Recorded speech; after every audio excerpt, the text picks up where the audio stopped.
자, 오늘은 2과예요. 2과. 근데 2과의 내용을 우리가 이제 보면서 3과 4가 이렇게 계속 나가면서 앞에 부분하고 연결되는 부분들을 좀 생각을 하고 세 과를 시작을 해야 해요. 오늘은 하나님의 형상이 주제인데, 하나님의 형상은 이제 하나님의 창조 기사하고 연결이 되어 있습니다. 그래서 하나님이 우리 사람을 지으실 때는 하나님의 형상을 따라 지으셨다는 그 진리를 통해서 우리가 하나님의 창조가 이제 사람의 창조로 옮겨질 때 어떤 연관성이 있는가 하는 것, 그 가운데 이제 그 선의 개념과 상당히 연결시켜서 생각을 해야 될 부분이 있어요. 선. 제가 지난 시간에 선을 뭐라고 설명을 드렸죠? 선. 혹시 기억나시나요?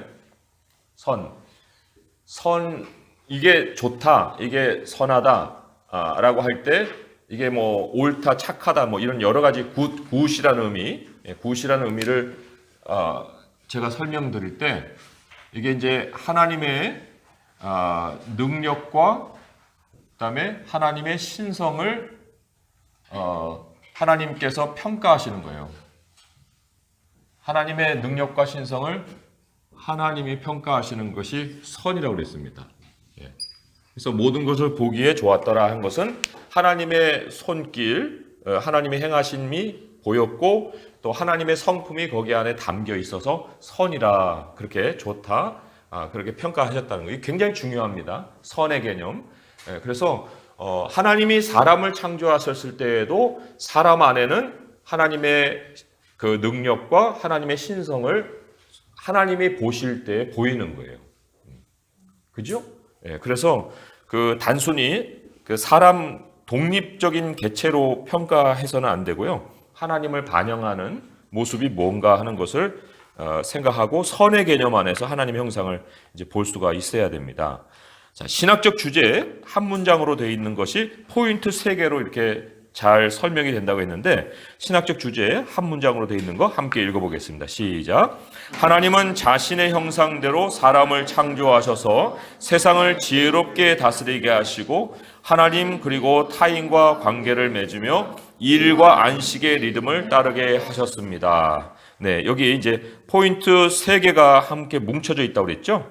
그래서 첫 번째 포인트 27페이지를 잠깐 보시면 우리는 세상을 지혜롭게 다스리는 모습으로 하나님을 반영합니다 했는데, 신학적 주제의 첫 번째 문장에 지혜롭게 다스리게 하시고, 그게 이제 포인트 1에 해당되는 거예요. 1하고 동그라미 치고 거기 다음에 잠깐 표시해 주시고, 또 2번 포인트를 보시면 29페이지에 우리는 하나님 그리고 다른 사람들과 관계 맺는 모습으로 하나님을 반영한다 했는데, 관계 맺는 거예요. 그래서 신학적 주제의 두 번째 줄에 타인과 관계를 맺으며, 그게 이제 두 번째 포인트의 내용에 해당되고요. 그 다음에 세 번째 포인트를 보시면 우리는 일하고 안식하는 리듬으로 하나님을 반영합니다 했는데, 거기 신학적 주제 마지막에 일과 안식의 리듬을 따르게 하셨다는 것이 바로 이제 세 번째 포인트입니다. 자, 지난 시간 마무리할 때 제가 이런 그림을 그렸어요. 이거 펜을 좀 바꾸셔야겠네. 예. 네. 사람이 있고, 사람은 창조의 한 부분이에요. 그 창조는 하나님께서 일반의 영역을 통해서 자신을 계시하신 거예요. 그래서 그거를 일반 계시라고 합니다. 일반의 영역을 통해서 하나님을 나타내신 것이 바로 창조예요. 그래서 사람 자체가 창조의 일반 계시에 포함이 됩니다. 그런데 그래서 우리가 하나님을 드러내는 반영하는 존재라는 것은 1차적인 거예요. 그렇지만 하나님께서 우리의 마음 안에 하나님의 말씀을 비춰주십니다. 그 말씀은 그리스도의 얼굴에 있는 하나님의 영광을 아는 빛이라고 했어요. 이 빛은 일반의 영역을 통해서 나타난 하나님의 뜻이 아니라 특별히 하나님께서 귀를 열어주시고 깨달음을 주시는 사람 안에 비춰주시는 빛이에요. 그래서 이것을 특별 계시라고 얘기를 합니다. 특별 계시. 그런데 우리 그리스도인의 독특함은 뭐냐면, 일반 사람들은 일반의 계시만을 보여주고 있어요. 그러나 우리 하나님의 백성은 일반의 계시와 플러스 하나님의 특별 계시가 마음에 또 가지고 있는 사람들이에요. 그래서 일반의 계시와 특별의 계시가 함께 만나는 장소가 누구냐? 바로 크리스찬이라는 거죠. 크리스찬. 그래서 이 크리스찬이 굉장히 중요한 이유는 일반의 계시는 이제 더 이상 빛을 발하지 못합니다. 왜냐하니까 하나님과 그 단절된 이 단절이 죄라고 그랬잖아요. 단절이 되었기 때문에 하나님이 비추려 해도 비춰지지가 않아요. 일반의 사람들의 모습 안에는. 그리고 자기 자신이 빛나는 거예요. 그래서 일반의 영역에 살아가는 사람들의 특징이라고 하면은 자기 자랑이라고 할 수가 있어요. 자존감, 자립성, 이런 것들이 다 포함이 되는 자기 자랑인데, 이제 하나님과 연결된 것이 의의 개념이라고 했습니다. 죄는 단절이고 의는 연결이라고 그랬죠. 그래서 하나님과 연결된 사람은 이제 하나님이 마음껏 자신을 비추는 사람인데, 그 비추는데 무엇부터 비추어주냐면 하나님의 말씀을 마음에 먼저 비춰주고, 이 마음에 쌓은 것이 입으로 나온다고 그랬잖아요. 그죠? 마음에 쌓은 선이 밖으로 나오는 거예요. 마음에 쌓은 악이 밖으로 나오듯이 마음의 선이 밖으로 나와서 이 가치관의 변화가 이 사람의 행동을 바꿔주죠. 그 행동이 바뀌어짐으로 인해서 그동안에 하나님 의도했던 일반의 계시의 모습이 사람 안에서 나오는 거예요. 이해가 되세요? 그러니까 우리는 굉장히 특별한 존재예요. 하나님의 형상을 이제 얘기할 때 바로 일과에서 얘기했던 결론 부분을 우리가 깊이 묵상을 해야 됩니다. 그런데 이제 이게 마구잡이로 나오진 않아요. 하나의 패턴을 가지고 나올 수밖에 없는 것이, 하나님의 백성은 진리를 공유하잖아요. 진리를 공유하는데 하나님의 말씀은 그 하나의 기준을 가지고 있는데 그것이 중구난방으로 패턴을 만들 수 없는 모습이 될 수는 없거든요. 그래서 오늘 대표적으로 하나님이 만드신 사람에게는 하나님의 모습이 세 가지로 공통적으로 반영이 되어 나온다. 그래서 하나님의 형상은 형이상학적인 개념이 아니라 하나님이 반영되는 모습, 결과적인 모습, 그걸 통해서 이게 하나님이 하나님의 모습을 우리에게 주신 거구나. 그 하나님의 형상을 우리가 발견을 할 수 있게 되는 거예요. 그게 이제 오늘 서론적인 설명이고요. 제가 그 도입 부분을 한번 읽어보겠습니다. 출산을 앞둔 부모는 아기를 맞을 준비를 하느라 많은 시간과 돈을 사용합니다. 아기 방을 준비하고 아기 침대, 욕조, 모빌, 아기 의자 등 이전에는 필요 없었던 물건들을 구입하며 가족의 새 구성원이 될 아기를 맞을 준비를 합니다. 그리고 마침내 그 순간이 찾아옵니다. 갓난아이를 품에 안는 첫 순간 부모가 느끼는 감격은 형언할 수 없습니다. 다음과 같은 말 외에 그때의 느낌을 표현할 길이 없습니다. 아가, 내 것이 다 내 것이란다. 이것은 태초의 창조자의 마음과 비슷할 것입니다. 하나님은 우리의 형상을 따라 우리가 사람을 만들고 오라고 말씀하셨고, 사람을 창조하신 후에는 자녀들에게 경이로운 선언을 하시며 하나님이 보시기에 사람이 얼마나 특별한 가치를 지니는지 알려주셨습니다. 내가 창조한 모든 것이 내 것이란다. 자, 우리가 내용을 분석하는 건 질문을 통해서 한다고 그랬어요. 그래서 오늘 이제 질문 여기 보면서 내용을 한번 분석해 보겠습니다. 인간이 하나님의 형상으로 만들어진 것을 떠올리면 어떤 생각이 드는가? 우리 각자의 생각이 있을 거예요. 그렇지만 이제 제가 내용을 가지고 좀 설명을 드린다고 말씀을 드렸기 때문에 각자의 생각 나누는 것보다 제가 한번 가이드를 해보겠습니다. 여기 앞에 있는 그 말씀을 통해서 보자면 부모와 아기, 첫 번째 줄과 두 번째 줄에 부모와 아기의 관계를 우리가 생각해 볼 수 있을 거예요. 하나님의 형상대로 만들었다는 것은 부모와 아이가 서로 닮은 거예요. 그죠? 닮은 거. 닮음이 그 생각이 떠올 수 있고, 또 그 닮은 거 정도가 아니라 하나님의 가족의 구성원이 되는 거죠. 구성원. 여러분 그거 아세요? 하나님이 우리를 구원하신 것은 단지 구원이라고 말만 안 하고 속량이라고 얘기하죠. 속량을 우리가 이제 구속이라고도 얘기하는데, 구속은 깜빵에 집어넣는 것도 구속이니까 사람들이 잘 이해를 못할 수도 있어요. 제가 맥체인 성경 읽기 책을 썼는데 맥체인 하니까 사람들이 성경을 맥을 이어서 체인을 연결해가지고 읽는 게 맥체인 성경이다 이렇게 얘기하시더라고요. 그런데 아니요, 이거는 목사님 이름이에요. 그랬거든요. 그러니까 구속이라는 말을 해도 이게 성경적인 의미인지 아닌지 그거를 모르는 사람도 있거든요. 근데 이제 이 구속이 뭐냐면 구원하고 속량을 합친 말이 구속이에요. 근데 이 속량은 성경에 보면은 절대적으로 가까운 친족이 하게 돼 있어요. 의무감을 가지고. 그래서 남이 속량해 주는 경우가 있어요. 가장 가까운 사람이 그 사람을 기업을 물을 의무가 있는 거거든요. 그래서 룻을 보아스가 기업을 물어줘서 자기 아내를 삼은 것 같이 그런 의미를 가지고 있는데, 그래서 이 속량의 개념에는 뭐가 있습니까? 어떤 의미가 있어요? 가족의 의미가 있는 거예요. 하나님이 우리를 구원하셨다라고만 얘기하지 않고 하나님이 우리를 구속하셨다, 속량하셨다는 것은 하나님과 우리의 관계가 바로 가족의 관계다. 그래서 우리가 하나님을 만나고 난 다음에 하나님에 대한 용어가 뭐로 바뀝니까? 아버지로 바뀌잖아요. 우리는 신이여 이렇게 기도하는 분은 그 사람 크리스천 맞아?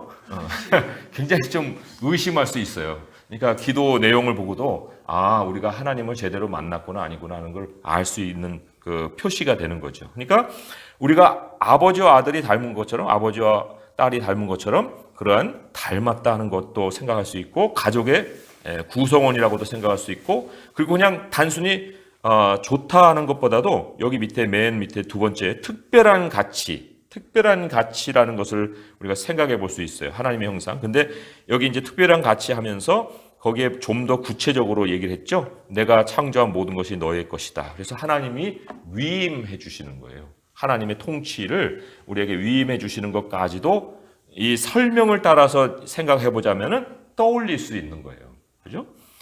자, 그런데 이제 두 번째로 우리가 가보면 이 진리는 하나님이 지으신 다른 창조와 비교할 때 사람이 어떤 독특함을 지니고 있다고 가르칩니까? 했어요. 하나님께서 창조를 오케스트라식으로 창조하셨다면 사람은 그 오케스트라의 지휘자로 세우셨다라는 것의 이 독특함을 아마 설명할 수 있을 것입니다. 정복하라, 다스리라. 그러니까 그 창조 다른 어떤 피조물에도 부여하지 않은 권세를 주신 거예요. 그 권세가 아까 얘기했던 그 위임이죠. 그래서 사람에게는 다른 창조와 비교할 때 그런 권세가 주어졌다는 것이 가장 독특할 수 있는 부분이죠. 자, 이 세션에서는 그 부분을 한번 읽어보겠습니다. 거기가 이게 요약이에요. 시작. 이 세션에서는 하나님이 자신의 형상대로 사람을 창조하셔서 하나님을 영화롭게 하고 하나님을 영원히 즐거워할 수 있도록 하셨다는 성경의 진리를 살펴볼 것입니다. 우리가 하나님을 반영하는 길은 세상을 지혜롭게 다스리고 하나님 그리고 다른 사람들과 올바르게 관계하고 일과 안식의 리듬 가운데 하나님의 선하심을 나타내는 것입니다. 여기 또 하나 설명드리고 싶은 것이 영광의 개념인데, 여러분 하나님의 영광을 위해 사시죠. 하나님의 영광, 하나님께 영광을 돌리기 위해 사세요. 근데 그게 뭐예요? 하나님께 영광을 돌린다. 자, 쇼트트랙에서 금메달 땄습니다. 저는 하나님께 영광을 돌립니다. 그러면 그게 무슨 얘기예요? 기아대책에 이제 입사하셨을 때 그 순간을 떠올려 보세요. 그리고는 다른 친족이나 이제 친척이나 후배들이 나는 이제 하나님의 영광을 위해 살 거야. 하나님께서 영광 받으실 거야. 무슨 뜻이에요? 그냥 립 서비스예요? 네? 어떤 뜻이에요? 오늘도 이 공부를 통해서 여러분 하나님께 영광 돌리고 있습니까? 네. 어떻게? 어떤 의미에서? 하나님을 잘 반영하는 바디가 되는 거 아닐까요? 네, 반영하는 바디가 되는 거. 반영하는 바디가. 네, 예, 맞아요. 영광이라는 것은 제대로 답하셨는데, 영광이라는 것은 결국은 빛의 개념이잖아요. 그죠? 비추는 개념이에요. 비추는 개념. 그럼 누구를 비춘다는 거예요? 하나님의 영광이라는 것은. 하나님이 빛나는 것이 하나님의 영광이죠. 하나님이 빛나시는 거. 내가 빛나면은 하나님의 영광이에요, 아니에요? 아니죠. 하나님이 빛나야만 하나님께 영광이 되고 하나님의 영광이라고 말을 할 수가 있는 거예요. 그런데 이제 그러려면은 우리가 하나님을 비추는 방식을 알아야 되잖아요. 내가 지금 하나님을 비추고 있느냐 하는 그 질문에 대해서 yes라고 대답할 수 있어야 되잖아요. 그런데 그 하나님을 비추는 그 방식을 모르면은 우리가 그 하나님께 그 영광을 돌릴 수 있습니까? 없습니까? 제가 하나 예를 한번 드려볼게요. 시편을 한번 보세요. 시편에 이건 하나의 예예요. 그냥 뭐 이것만 있는 게 아니에요. 시편 50편에 15절을 보세요. 15절에 보시면 이런 말씀이 기록되어 있습니다. 환난 날에 나를 부르라. 내가 너를 건지리니 네가 나를 영화롭게 하리라. 이게 이제 영광의 개념이에요. 그죠? 그러면 우리가 있습니다. 우리가 하나님을 빛내요. 이게 이제 너가 나를 영화롭게 한다는 거예요. 영광, 그죠? 그런데 우리가 어떻게 해야 됩니까? 이렇게 하기 전에 하나님께 간구해야 되죠. 어떤 때요? 환난 때. 환난 때에 간구하면 하나님이 어떻게 하신다는 거예요? 응답하시죠. 그죠? 그럼 우리 안에 피할 길과 살 길이 열리죠. 그죠? 그러면 살 길과 피할 길을 누가 열어주세요? 하나님이 열어주시죠. 그러면 응답은 내가 내 자신을 구원하는 게 아니라 하나님으로부터 오는 결과잖아요. 그럼 사람들이 보면서 저 사람 어떻게 저렇게 벗어날 수 있었지? 하나님이 그 사람에게 그런 일을 했구나 하고 누가 드러납니까? 하나님이 드러나는 거예요. 그러니까 하나님을 영화롭게 하는 그 방식 중에 하나가 바로 우리가 우리의 환난의 고민과 어려움을 하나님께 드리는 거예요. 그리고 하나님이 우리에게 응답을 해주시는 거예요. 그러면 너가 나를 영화롭게 한다 하는 하나님의 그 말씀이 있죠. 그러니까 영광을 돌린다는 개념이 그냥 막연할 수가 없거든요. 그 방식이 반드시 있는 거거든요. 그리고 여기 23절에도 보시면은 감사로 제사를 드리는 자가 나를 영화롭게 한다는 말이 있어요. 그의 행위를 옳게 하는 자에게 내가 하나님의 구원을 보이리라. 감사라는 것은 감사해요 하나님. 정말 감사해요. 감사하다니까요. 정말 제 느낌으로 감사를 드려요. 그게 감사일까요? 어떻게 할까요? 성경이 얘기하는 감사. 저는 이제 성경을 공부하는 분들에게도 그렇고 저 자신도 그렇고 우리가 그동안에 국어사전적으로 알고 있던 개념과 성경이 얘기하고 있는 단어는 완전히 다른 정의를 내리고 있는 걸 많이 발견합니다. 그게 이제 우리가 그 로고스라는 단어가 바로 그런 거잖아요. 그 당시에 로고스는 상당히 철학적인 개념이거든요. 그런데 그 용어를 가져오다가 하나님이 말씀이 육신이 됐다는 것으로 그 로고스라는 단어를 다시 사용해요. 재정의한다고요. 그러니까 우리가 성경에서 말하고 있는 여러 가지 용어들을 정말 성경이 얘기하고 있는 그 의미대로 다시 정의해 놓을 필요가 있습니다. 그 중에 하나도 이제 감사예요. 감사라는 것은 생각 없이 감사 없죠. 생각 없이는 감사가 있을 수가 없어요. 이 생각이라는 것은 결국 돌이켜 보는 거예요. 돌이켜 보는 거. 뭘 돌이켜 봅니까? 하나님의 행사를 돌이켜 보는 거예요.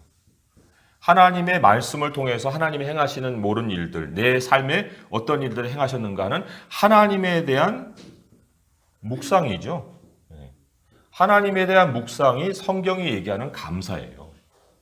뭘 해줘서 감사합니다가 아니고 하나님에 대한 그 모든 일들을 돌이켜 보는 것이 감사예요. 그러면 돌이켜 보는 것을 여기서 뭐라고 하냐면 자기 행위를 옳게 하는 자라고 했어요. 옳게 하는 자. 근데 그 행위가 영어로 뭐라고 번역이 될 것 같습니까? 지난주에 제가 설명드렸죠. 행위. 우리 한글 성경에서 행위로 번역되는 것을 영어로 찾아보면 뭐라고 나온다고요? 네? way라고 나왔잖아요. way.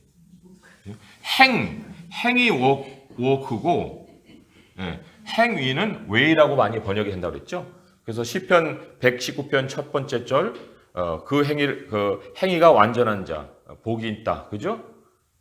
제가 지난주에 이야기 안 드렸었나요? 한번 119편 1절을 보세요. 119편 1절 제가 읽어볼게요. 행위가 온전하여 여호와의 율법을 따라 행하는 자들은 복이 있으며 그렇게 나오죠. 그럼 여기에 행위라는 건 우리 행동이에요? 아니면 길이에요?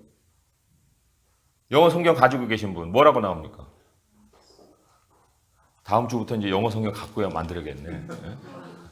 자, 영어 성경은 ESV가 좋아요. ESV, English Standard Version.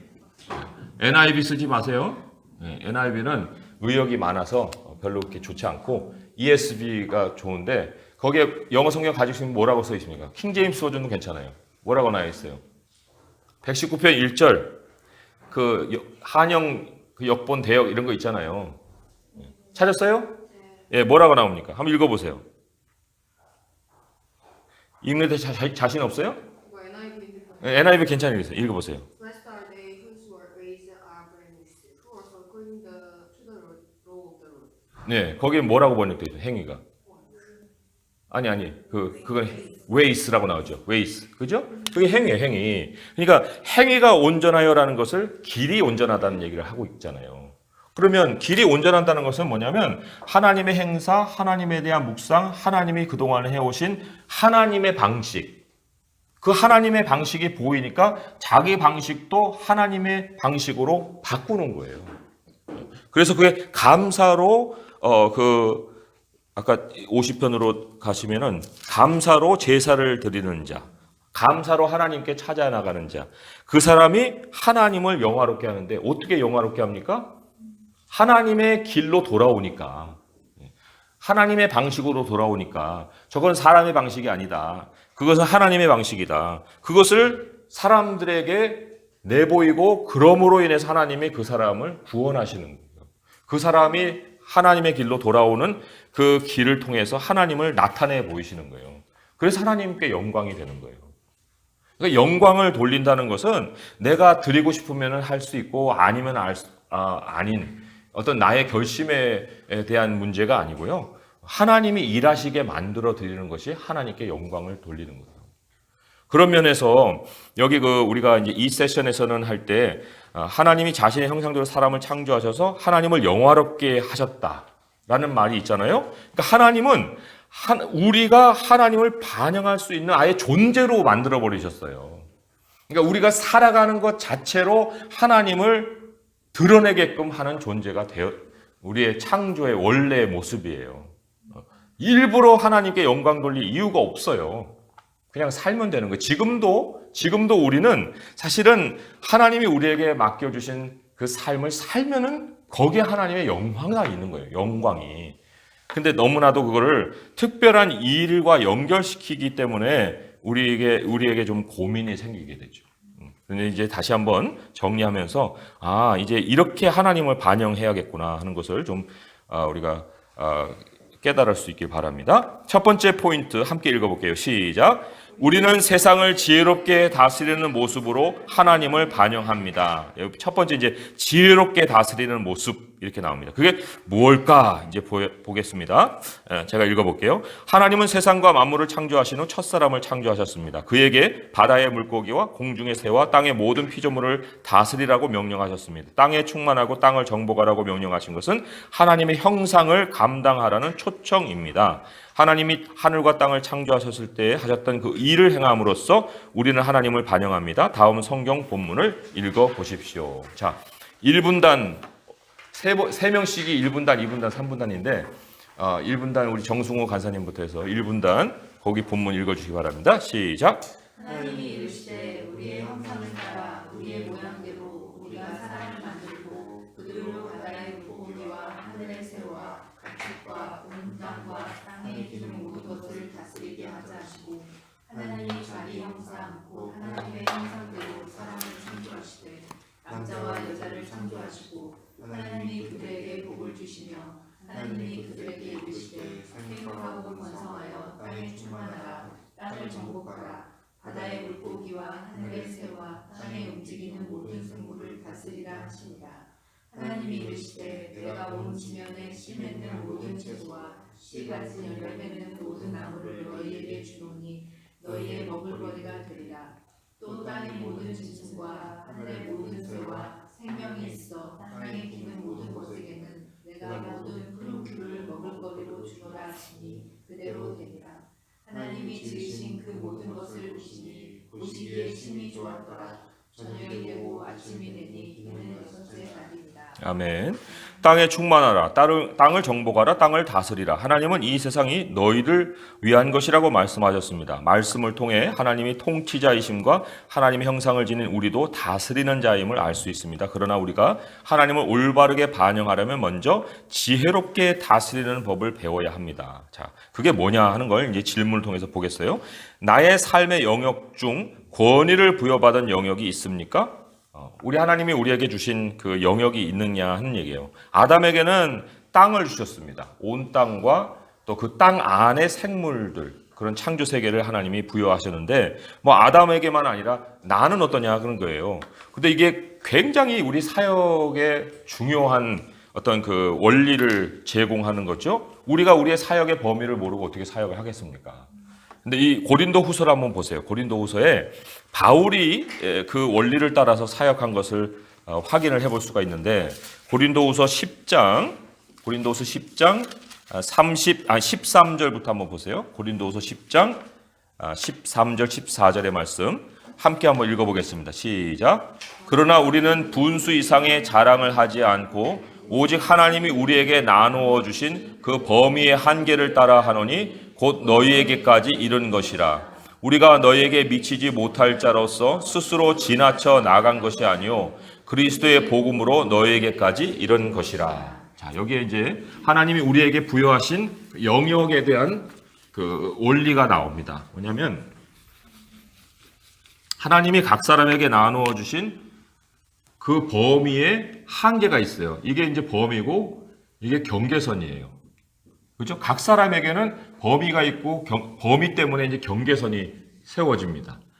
그리고는 이 범위에 따라 분수 이상으로 나가지 않고 이 범위에 따라 사역을 하다가 누구에게까지 이릅니까? 고린도 사람들에게 이르르잖아요. 여기 보면은 너희에게까지 이른 것이라 했잖아요. 범위의 한계를 따라서 사역을 하다 보니까 고린도에 이르는 거지. 사도 바울이 여기 스스로 지나쳐 나간다는 것은 overextending이거든요. overextending이라는 것은 범위를 스스로 넓혀가는 거예요. 그러면 하나님이 경계선을 지어주는데 이 안에 머물지 않고 이걸 넘어가 버리면 누구의 영향력이 커지는 거예요? 나의 영향력이 커지겠죠.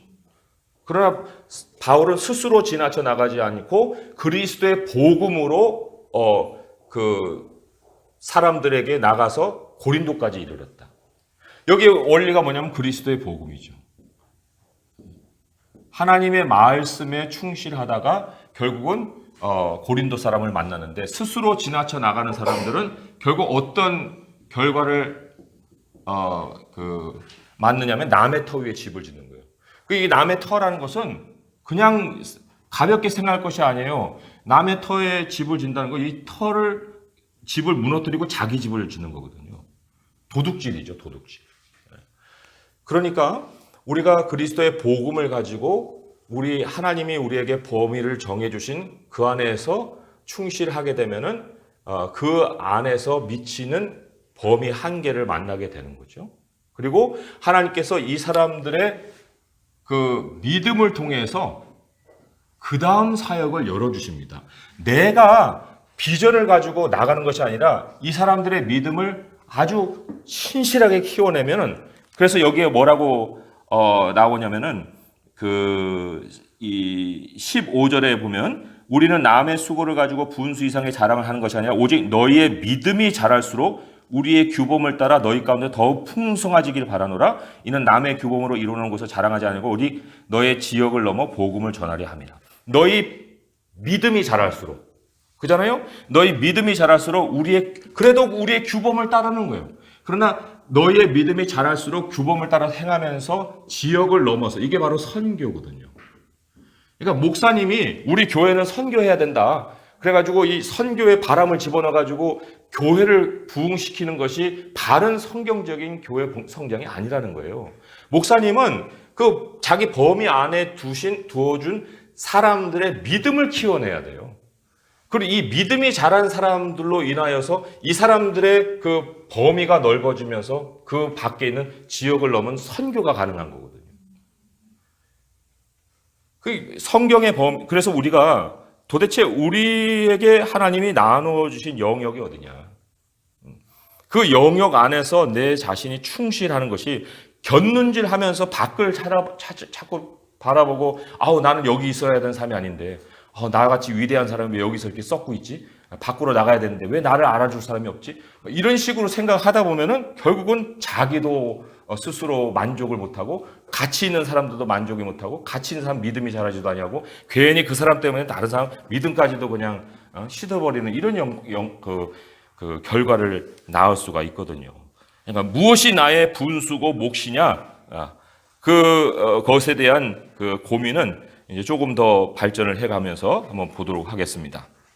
아무튼 현재적으로는 여기 계시는 우리 형제 자매님들은 기하대책에 하나님이 나에게 주신 그 부서의 그 일, 그 일이 이제 나에게 주어진 범위예요. 이 일터에서는 또 우리 가정에서는 또 가정에서의 위치가 있겠죠. 그리고 우리 교회에서는 또 교회의 위치가 있을 거예요. 그러니까 칭찬하는 사람은 사람에게 칭찬받는 것이 아니라 하나님께 칭찬받는 사람이라 했잖아요. 그죠? 그래서 우리 이 부여받은 영역에 대한 그 생각을 좀 잘 가지시기 바라고요. 우리 전도서 말씀을 다 배웠으니까 전도서에서 하나님이 정해주신 범위 한번 볼까요? 전도서 5장 19절의 말씀. 전도서는 자주 참 묵상을 하셔야 될 책인데 전도서 5장 19절의 말씀에 이렇게 기록이 되어 있습니다. 또한 어떤 사람에게든지 하나님이 재물과 부요를 그에게 주사 능히 누리게 하시며 제 몫을 받아 수고함으로 즐거워하게 하신 것은 하나님의 선물이라. 하나님이 그 몫을 주실 때 무엇과 함께 주시냐면은 재물과 부요를 또 그에게 주신다 그랬어요. 그리고는 그걸 누리게 하시고 그 몫을 받아 수고한다. 그러니까 이 성경에서 예수님이 말씀하시는 그 달란트 비유는 그 문자대로 달란트예요. 그 문자대로. 물론 2차적인 면에서는 능력이라고도 번역을 할 수가 있겠지만 그러나 그 비유가 주고자 하는 것은 1차적으로는 그 재물이다. 재물이 우리가 없어서가 문제가 아니라 우리가 받은 재물에 대해서 목적을 찾지 못하기 때문에 그 재물에 대한 고민을 많이 하거든요. 그러나 사람이 실제적으로 자기 재물 이상의 역량을 발휘할 수가 없어요. 한번 현실적으로 생각해 보세요. 자기 재물 이상으로 무슨 일을 할 수 있겠습니까? 그런데 하나님께서 그 사람의 그 이상의 어떤 일을 하게 하시려면 그 사람에게 먼저 그걸 할 수 있는 역량을 주시는 거예요. 역량을 주신다는 건 결국 돈을 주시는 거거든요. 그러면 내가 그 돈을 받을 때 과연 그 돈에 준비된 사람이냐, 그 돈을 어떻게 내가 활용을 할 것이냐, 이런 돈 문제에 대해서도 우리가 정리가 돼 있어야 되는데 요즘 사람들은 너무 그 패스트푸드의 그 영향을 받아가지고 안 되면 대출해가지고 모든 걸 해결해 버리는 거예요. 그러니까 그 대출은 어떻게 되는 거예요? 나의 역량을 넘어서는 거예요. 넘어서는 거죠. 그 대출해가지고 일들을 벌여봐야 그 일들을 속에서 내가 무엇을 얻겠습니까? 마음의 짓눌림을 얻겠죠. 이 빚을 언제 갚냐. 이런 식의 어떤 고민을 갖겠죠. 그게 자기 재산이에요? 대출받은 거 자기 재산이에요?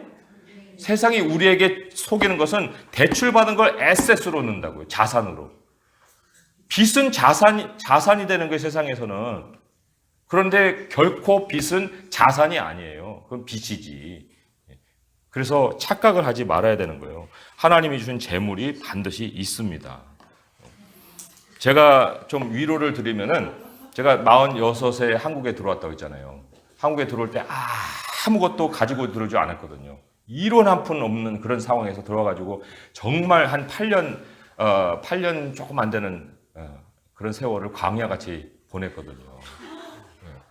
그러니까 46에 리셋이 될 수 있어요.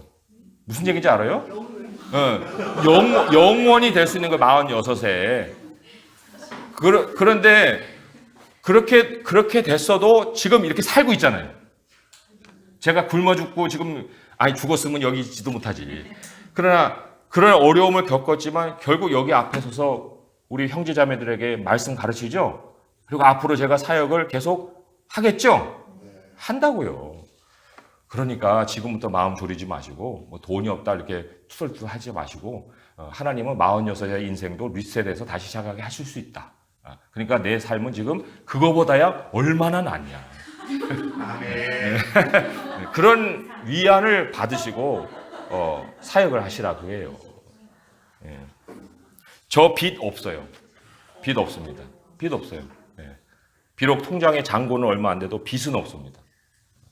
그리고 그래도 우리 아이들 대학 다 졸업시켰어요. 여기 와가지고 아이들 고등학교 졸업되자마자 한국에 던져졌거든요. 우리 아이들 저희들하고 마룻바닥에서 4명이서 살았어요. 그리고 애들 이제 기숙사 생활하면서 방학 중에는 집에 와서 마룻바닥에서 살고 가서는 기숙사에서 살고 그렇게 애들이 4년 살았거든요.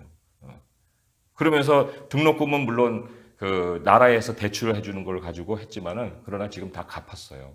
빚이 없어요. 빚 없습니다. 그거를 이제 하나님께서 계속해서 지켜주시기를 위해서 이제 기도를 하고 있어요. 제가 자만할 수는 없잖아요. 언제든지 어려움에 또 처할 수도 있는데 그렇지만 너무 감사한 것은 그렇게 어려운 중에 제 자신이 스스로 정말 하나님 앞에서 만족함을 가지고 살 수 있었다는 거, 그게 너무 감사하죠. 그래서 여기 계시는 분들 가운데 지금 다 젊은 분들이지만 아마 대출 가지고 있을 거예요. 그죠? 대출 있는 분들이 있을 거예요. 그런데 그것 때문에 큰일 났다 나. 지금 목사님 얘기 들어보니까 대출은 안 된다는데 이거 어떻게 되는 거야? 이렇게 고민하실 것이 아니고 오늘부터 이제 그걸 바라보는 내 생각을 고쳐먹는 거예요. 다시 하나님이 주시는 재물과 그 부요함으로 내 몫으로 돌아오는 거죠. 자, 여기 두 번째 문제인가요? 어디까지 했죠? 28페이지 두 번째 문제. 권위를 어떻게 사용해야 창조 세계의 혼란과 고통이 아닌 질서와 평화를 가져올 수 있을까요? 하는 방식이 있습니다. 근데 하나님이 권위를 사용하시는 방식을 우리가 위에 본문에서 찾아볼 수가 있는데 세 가지로, 첫 번째로는 복을 주신다. 복은 위에 사람이 아랫사람에게 주는 거예요. 패 일어나고 윗사람이 아랫사람에게 축복한다 하는 것이 그 히브리서 말씀에 있지 않습니까? 그러니까 권위 있는 사람은 반드시 다른 사람을 대상을 향해서 축복해야 하는 거예요. 축복이 어떤 의미겠습니까? 복의 개념. 이것도 아까 감사와의 개념과 같이 그 성경이 얘기하는 복의 개념이 다르게 있습니다. 우리에게 복은 뭐 재물, 돈 뭐 이런 거겠죠, 그죠? 그다음에 뭐 장수 뭐 이런 거, 명예 뭐. 그러나 하나님이 얘기하시는 복은 그 사람이 혹은 그 피조물이 그 위치에서 그 기능을 할 수 있게끔 능력을 주시는 거예요. 기능에 사실은 굉장히 초점이 있습니다. 그 기능을 할 수 있도록 하나님이 힘을 주시는 것이 복이에요. 그리고 거기에 대한 결과로 돈도 있고 명예도 있고 이런 거예요. 이거는 2차적인 산물이지 그 자체가 복이 아니에요. 하나님은 결국 우리가 사람으로 살아갈 수 있도록 힘을 주시는 것이 복이에요. 그러면 우리가 다른 사람을 축복한다는 건 어떤 의미예요? 다른 사람을 축복한다는 것은 그 사람이 사람의 모습으로 살아갈 수 있도록 우리가 그 사람에게 힘을 부여해 주는 게 복이겠죠. 물론 그것이 이제 구체화되면은 여러 가지 수단과 방식을 우리가 생각해 볼 수 있겠지만은 그러나 첫 번째적으로 사실 우리가 영적으로 그 사람을 축복해 줄 수 있는 거, 그게 바로 권위 있는 사람이 행하는 첫 번째 모습이에요. 그래서 여기 계신 분도 서로 축복하시고 기도하시고, 그리고 정말 실질적으로 도울 수 있는 사람에게는 그런 물질의 도움까지도 해서 그 사람이 자기 기능을 발휘할 수 있도록 뒤에서 도와주는 그런 일까지 해야 되죠. 첫 번째는 축복해야 되고, 두 번째로는 하나님께서 복을 주시고 하나님 그들에게 이르시되 이랬어요. 이르시되. 그러니까 권위 있는 방식으로 다른 사람에게 그러한 여러 가지 평화 질서를 가져올 수 있는 것은 우리가 그 사람에게 전할 말을 준비하는 거예요. 말. 하나님은 이제 그 명령을 통해서 그 사람에게 그러한 기능을 할 수 있도록 그 위임을 해주시지만, 그러나 우리로서는 그러할 수는 없으되, 그러나 우리가 어느 질서 가운데는 우리에게 맡겨진 사람들이 있는 거예요. 내가 있으면은 그 위로도 있고 나에게 맡겨진 사람도 있는 건데, 결국 권위라는 것은 위를 향한 권위가 아니고 아래를 향한 권위잖아요.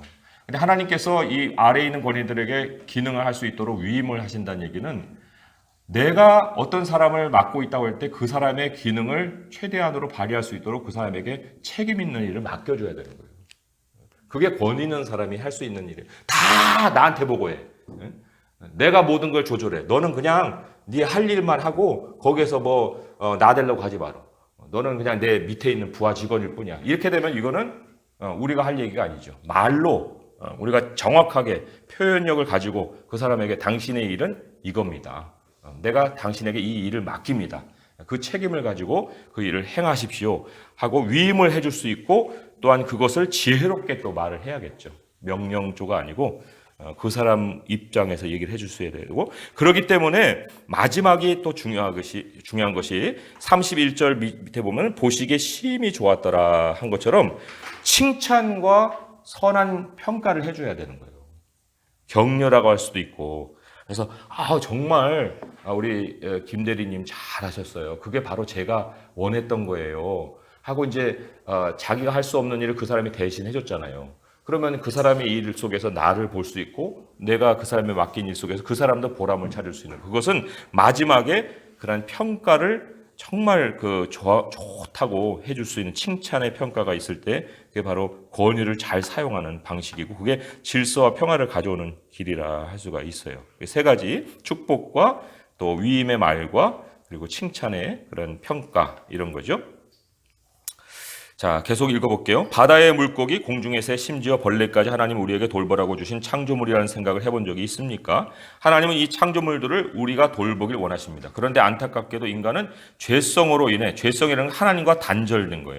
하나님과 단절된 존재로서 사고하고 하나님과 단절된 존재로서 행동하고 그러한 성향을 다 가지고 있는 것이 죄성입니다. 그러니까 안타깝게도 인간은 하나님 없는 그 존재로 인해 하나님과 단절된 존재로 인해 창조물을 오히려 숭배하거나 또 창조물을 아예 남용하거나 이런 성향을 가지고 있다는 거예요.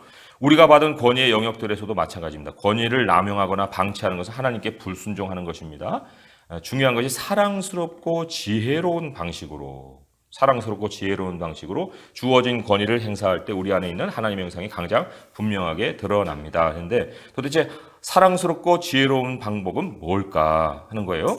자, 우리 질문을 통해서 한번 답을 찾아보겠습니다. 권위를 가지고 영향력을 행사하는 영역을 한 가지 떠올려 보세요. 권위를 남용하거나 방임해서 곤란에 처한 적이 있습니까? 했는데 뭐 여러 가지가 있을 수 있지만 성경 말씀 한 가지 한번 찾아보겠습니다. 마태복음 20장 25절에서 27절. 마태복음 20장 25절에서 27절의 말씀이에요.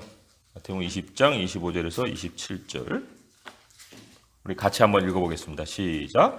예수께서 제자들을 불러다가 이르시되 이방인의 집권자들이 그들을 임의로 주관하고 그 고관들이 그들에게 권세를 부리는 줄을 너희가 알거니와 너희 중에는 그렇지 않아야 하나니 너희 중에 누구든지 크고자 하는 자는 너희를 섬기는 자가 되고. 거기까지 예수님이 그 발을 씻어 주셨죠.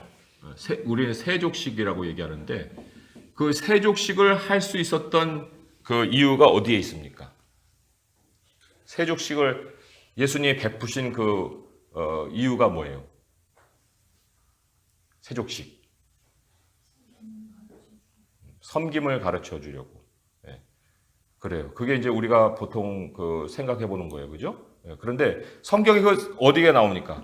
성경 장수 아시는 분 있어요? 거기에 보면은 두 가지 이유가 나옵니다. 두 가지가 나오는데 어디에 나와요? 세족식이면 예수님 잡히시기 전날 어떤 그런 상황에서 나올 테니까 아마 마태복음 뒷부분쯤에서 이제 찾아볼 수 있을 거예요. 먼저 찾으신 분 한번 알려주세요. 어디에 나오는가? 검색하실 분들은 검색을 하세요. 발을 검색한다든지 수건 이런 거 그런 거 검색해도 나오잖아요. 디지털로 안 찾고 아날로그로 찾군요. 찾으셨어요? 아마 요한복음 쪽에 나올 것 같은데 제 예상에는 요한복음 쪽에 나올 것 같은데.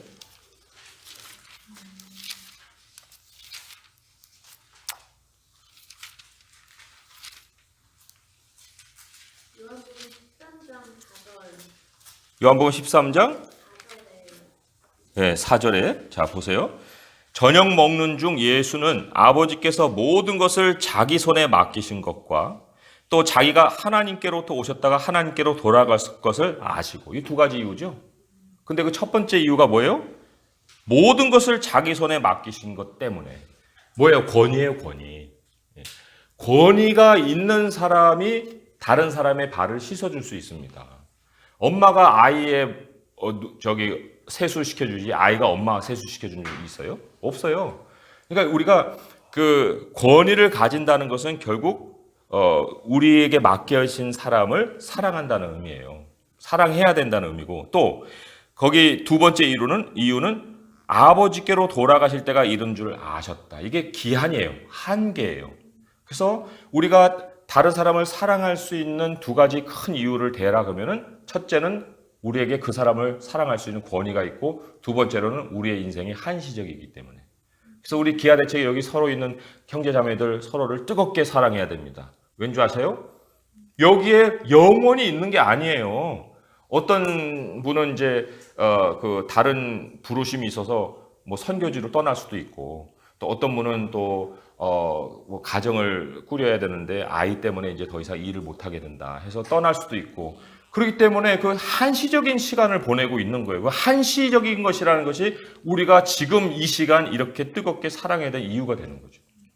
근데 그것은 두 번째 이유고, 첫 번째로는 권위가 바로 이 예수님이 발을 씻어 주시게 된 그 계기가 되었다.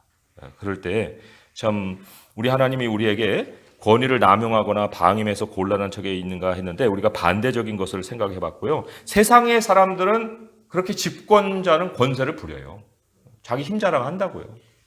얼마든지 하죠. 지금 뭐 이명박 대통령이나 박근혜 대통령이나 뭐 다 잡아 드리는데, 그것을 옳고 그름을 떠나서 사실은 그걸 바라보는 사람들 가운데 잘 됐다 하는 사람도 있겠지만 안타까운 사람도 있어요. 왜 안타깝냐? 그것은 하나님께서 그 집권을 하게 하신 그 배후에는 그렇게 그 적폐청산이라 가지고 자기 그 정적이라고 생각할 수 있는 사람들 눈에 보이게, 백성들의 마음속에 그 모든 사람이 동의하는 건 아닌데, 그런 어떤 그것을 그 아주 이제는 피곤할 정도로 막 집요하게 모든 걸 다 따져 묻고 잡아 넣는다는 거, 그거는 그 웬만큼 이제 하지. 웬만큼 하지. 이제 이런 생각들을 만들게 되거든요. 근데 이제 어디까지 갈지를 모르겠어요. 그러나 세상의 정의와 공의는 그렇게 해서 찾아온다면 얼마든지 하죠. 얼마든지 하죠. 그런데 성경에서 얘기하는 공의는 이런 의미를 또 가지고 있어요. 공의는 시작한 것을 끝까지 가져간다는 의미가 바로 의예요. 시작한 일을 끝내지도 못하는 건 의가 아닙니다. 왜냐하면 옳다는 평가를 어디까지 가져가야 돼요? 마무리를 봐야죠. 시작했으면 마무리를 봐야죠. 그게 공이죠. 여기 현재적인 것에서 옳게 한다고 해봐야 하나님은 모든 걸 합력하고 있는 과정 중에 있는 것뿐이지 과정에서 의를 찾을 수는 없거든요. 그러니까 우리가 그런 걸 보면서 참 안타깝다, 잘하고 있다라는 것도 생각할 수 있지만 안타깝다라고 생각할 수 있는 면이 있는 것은, 일단은 뭐 그것은 그 사람들이 세상적인 관점에서 집권자가 권세를 부린 것 같은 그런 방식으로 하기 때문에도 안타깝지만, 그러나 그 자체에서 공의는 아닌데, 이런 걸 이제 생각을 해볼 때 굉장히 좀 그 긴장도 느껴지는 그런 면들이 있죠. 그래서 부모가 아이를 체벌하는 것도 사실은 뭐 옳은 면도 있지만, 그러나 또 감정에 막 못 이겨서 권세를 남용할 때도 있거든요. 또 권위를 이제 그 남용하는, 방임하는 경우는 군대에서 많이 봐요. 군대에서 고참들 막 거들먹거리면서 윗목에 앉아가지고 아랫목에 있는 사람, 아니 아랫목이지 윗목이지 모르겠지만은 아무튼 쫄병들 라면 끓여와 막 라면 사역이 얼마나 고통스러운지 아십니까? 매일 저녁 라면, 이 돼지들이 말이야 왜 이렇게 막 먹어대는지 맨날 쫄병들. 예. 그래서 저는 상병 딱 달고 그거 안 했어요. 그렇지만 신상병님 오셔서 라면 드세요 하면 가서 먹었죠. 제가 시키진 않은데 아무튼 이 라면 사역이 아주 괴롭습니다. 예. 자, 두 번째로 다른 사람이 권위를 남용하거나 방임하는 것을 본 적이 있습니까? 뭐 요즘 뉴스에서 많이 보잖아요. 그죠? 예. 뭐 부자들이 또 그렇고, 또 뭐 그 참 뭐 얘기를 안 해도 교사들도 그렇고, 또 군대에서도 마찬가지고, 권한을 준 사람들이 그 밑에 있는 사람들 참 여러 가지로 참 괴롭게 만드는 일도 많이 있습니다. 예. 그런데 우리는 이제 우리에게 주어진 권위, 우리에게 주어진 그 범위의 한계 안에서 하나님을 비추는 삶을 살아야 하는데, 그럴 수 있기 위해서 여러 가지 이제 우리가 내용들을 다뤘습니다. 자, 두 번째 포인트 함께 읽어볼게요. 시작. 우리는 하나님 그리고 다른 사람들과 관계 맺는 모습으로 하나님을 반영합니다. 자, 여기 관계가 굉장히 중요합니다. 관계를 통해서 하나님을 비출 수도 있고 아닐 수도 있어요. 자, 그 문단, 그 첫 번째 문단, 하나님과의 관계 그리고 다른 사람들과의 관계를 통해서 하나님을 반영할 수 있습니다. 하나님은 인간을 제외한 다른 모든 것을 창조하실 때 명령으로 자신의 능력을 나타내셨습니다. 하지만 인간은 인간이 있으라와 같은 말로 창조하지 않으시고 손수 지으셨습니다. 친밀감을 인간에게 보이신 것입니다. 하나님은 흙으로 아담을 지으신 후 모양을 만드시고 그 코에 생기를 불어 넣으셨습니다. 자, 이 분단 세 분 본문 읽어주시기 바랍니다. 시작.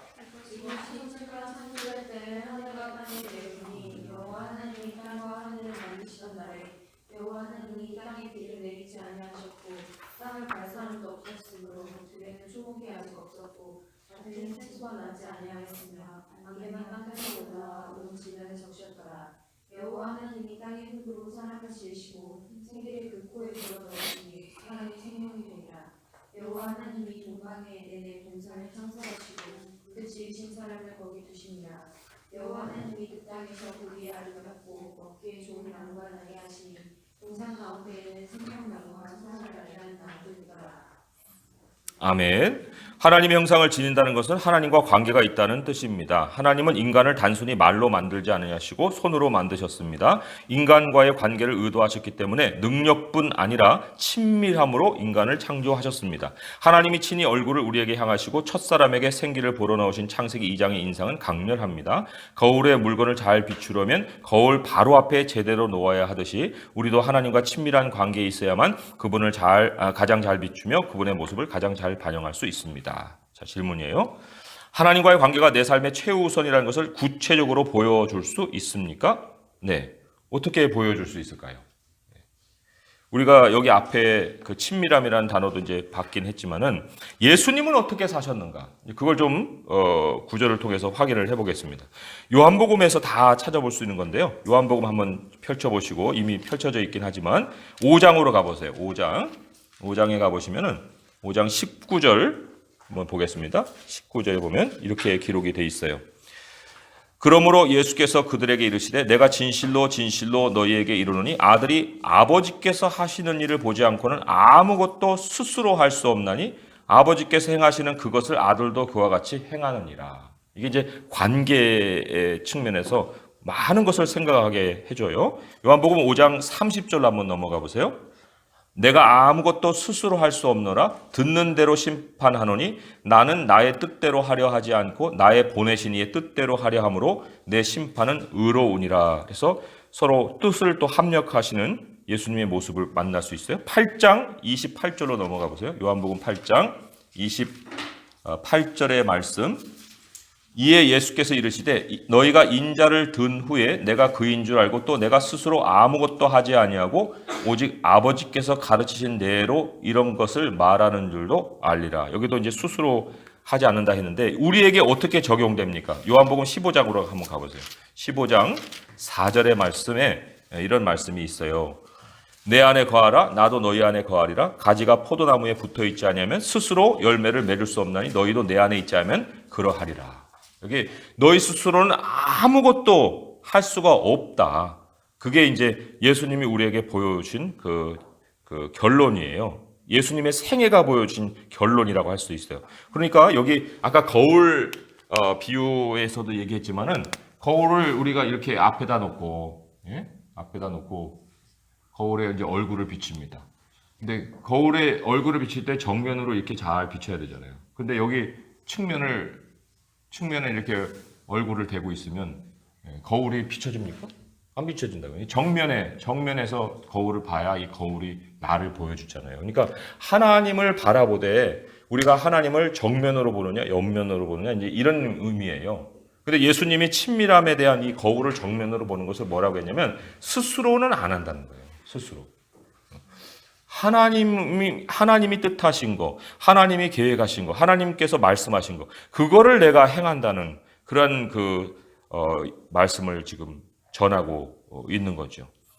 우리 지난 시간에 에베소서 설명을 드렸었나요? 제가? 아마 드렸을 거예요. 그죠? 선한 일에 대해서. 그러니까 우리 하나님이 우리가 주도해가는 삶이 아니라 하나님이 예비하신 삶을 살게 하신다는 것을 여기서도 같이 떠올려 볼 수가 있죠. 그럼 하나님과 친밀하다는 것을 구체적으로 어떻게 보여주느냐 할 때 그것은 절대적으로 우리의 삶의 우선순위를 보면 됩니다. 아침에 삶을 어떻게 시작하고 있는가. 또 문제가 생겼을 때 나는 어떻게 그 문제를 먼저 해결하고 있는가. 어떤 식으로 나는 결정을 내리고 있는가. 그런 것이 우리 삶의 하나의 표지가 되는 거예요. 그래서 주일날 말씀 듣고 그 다음 주일날 말씀 펼칠 때까지 아무런 말씀에 귀를 기울이지 않는다. 이런 건 이제 조금 문제가 있는 거죠. 그러니까 거울에 들여다보지 않을 때 눈곱도 끼고 코딱지도 생기고 뭐 이런 것처럼 그런 모습이 그냥 만족스럽게 될 수 있다면 그거는 문제가 있는 거죠. 심각한 거죠. 자, 이 두 번째 질문 31페이지 위에 하나님과의 관계가 내 삶의 우선순위가 아닌 증거. 아닌 증거는 어디에 있느냐 할 때 여기 그것이 그렇게 하나님과 동행하는 친밀함의 증거라는 것이 본문에 세 가지가 나옵니다. 보면은 생령이 된다 할 때 그 코를 생기를 그 코에 불어넣으시니 사람이 생명이 됐다는 거거든요. 그게 삶의 동력을 하나님이 주시는 건데 하나님과 대화하지 않고 마주하지 아니하면은 우리에게 생기가 없어요. 살고자 하는 힘을 얻지를 못해요. 리빙 빙이 되지가 않는 거예요. 그래서 우선순위가 아닌 증거에는 뭐냐면 내가 하나님과 대화하지 않는 거죠. 하나님의 생기는 하나님의 입에서 나오는 모든 말씀으로 살 것이라 했기 때문에 하나님의 말씀을 내가 대하지 않는 것이 그것이고, 두 번째로 하나님이 이 에덴에 사람을 지으시고 에덴 동산을 창조하여 그 사람을 거기에 뒀다고 그랬어요. 그러니까 하나님과 관계가 우선순위 아니라는 것은 우리가 있어야 될 그곳에 있지 않는 거예요. 그게 동산이거든요. 동산은 아담에게 맡겨준 위임 사역지예요. 그런데 아담이 이제 그 동산에서 있어야 할 일이 아니라 다른 일에 신경을 쓴죠. 그러니까 우리 예를 들면 뭐 가정을 벗어난다는 거 이런 건 뭐 있을 수도 없고 상상해서도 안 되는 일이지만 그런 일들이 있을 수도 있고, 또 우리의 사명보다 어떤 돈을 쫓는 모습 이런 것도 우리 있어야 될 곳에 있지 아니하고 오히려 다른 곳에 있는 거예요. 그러니까 우리 기아대책에 계신 분들은 다 사명이 있죠. 그러나 여기 있는 분만 사명이 있는 게 아닙니다. 일반 직장을 다니는 사람들도 다 그리스도인들은 사명을 가지고 가는 거예요. 그런데 거기에서 나의 매번의 고민이 이번에 연봉은 얼마가 되냐? 왜 저 사람은 보너스를 저만큼 받는데 나는 왜 보너스가 이만큼밖에 안 되냐?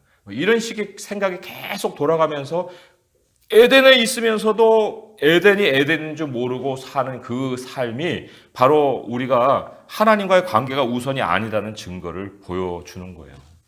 또 여기에 보면 먹기에 좋은 나무가 나게 하셨다는 것이 바로 하나님이 양식의 문제를 해결해 주시는 건데, 그런데 양식의 문제를 우리 하나님으로부터 공급받고 있지 않는다는 것 자체가 하나님과의 관계가 좀 틀어져 있는 모습이라고 할 수가 있어요.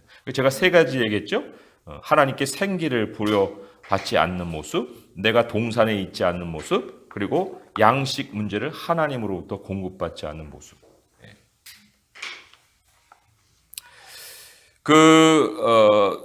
밑에 있는 그 문단 제가 읽어볼게요. 사람이 하나님의 형상을 지녔다는 것은 인간과 하나님의 관계에만 국한되지 않습니다. 하나님은 사람을 남자와 여자로 창조하셨습니다. 성부, 성자, 성령의 교제 가운데 존재하신 하나님은 인간도 서로 교제하며 살도록 창조하셨습니다.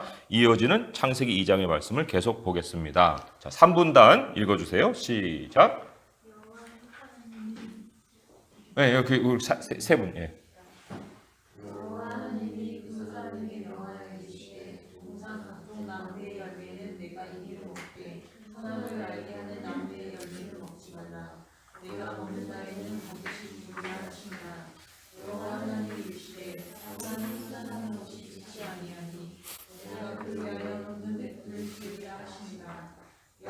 하나님이 흙으로 각종 드신 수와 공중의 각종 새를 지으시고 아담이 무엇이라고 부르나 부시려고 그것을 그에게로 끌어가시니 아담이 각 생물을 부르는 것이 곧 그 이름이 되었더라.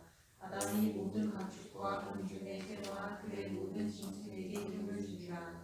아담이 눕는 데필이 없으므로 여호와 하나님이 아담을 깊이 잠들게 하시니 잠들매 그가 그 갈빗대 하나를 취하고 쌀로 대신 채우시고 여호와 하나님이 아담에게서 취하신 그 갈빗대로 여자를 만드시고 그를 아담에게로 이끌어오시니 아담이 이르되 이는 내 뼈 중에 뼈요 살 중에 살이라. 이것을 남자에게서 취하였은즉 여자라고 부르리라 하니라. 이러므로 남자가 부모를 떠나 그의 아내와 합하여 둘이 한 몸을 이룰지로다. 아담과 그의 아내 두 사람이 벌거벗었으나 부끄러워하지 아니하니라. 아멘. 이 말씀에서 두 가지 사실이 눈에 띕니다. 첫째, 하나님과의 관계에는 순종이 따른다는 사실입니다. 아담에게 땅을 지혜롭게 다스리라고 명령하신 하나님과 아담에게 선악을 알게 하는 나무의 열매를 먹지 말라고 경고하신 하나님은 같은 분입니다. 하나님과의 관계는 신뢰 위에 세워져야 하기 때문에 하나님은 아담에게 특정한 한 나무를 금하셔서 하나님을 신뢰하거나 신뢰하지 않는 선택권을 주셨습니다. 둘째, 하나님과의 관계를 잘 이루기 위해서는 하나님과의 관계를 하나님과 나 사이의 문제로만 국한시키지 않아야 한다는 사실입니다. 하나님과의 관계는 사적이거나 개별적이지 않습니다. 그리스도인 중에는 하나님의 사람들과 어울리지 않고 오직 하나님과 어울리는 것만 좋아하는 사람들이 있습니다. 아담의 경우를 보면 하나님이 원하시는 것은 그러한 것이 아님을 알 수 있습니다. 자신이 창조한 것을 보고 여러 번 좋았더라 말씀하신 하나님이 처음으로 좋지 아니하니라 하고 말씀하시는 순간이 있습니다. 바로 하나님이 지으신 남자가 혼자 있는 모습을 보셨을 때입니다. 홀로 동떨어져서 하나님과 관계하는 것은 하나님의 창조 목적, 즉 우리를 하나님의 형상으로 창조하신 목적에 어긋납니다. 하나님의 사랑과 은혜로 다른 사람들과 관계하며 친교할 때 하나님을 가장 잘 반영할 수 있습니다. 좋지 않다는 것은 뭐예요? 하나님의 능력과 신성이 거기에서 보여지지 않는다. 그런 의미거든요. 그래서 하나님이 그 아담을 깊이 잠들게 하시고 여자를 만드셨는데 여기 질문을 봅니다. 다른 사람들과 올바른 관계를 맺으려고 노력하지 않고 하나님과 올바른 관계를 맺을 수 있을까요?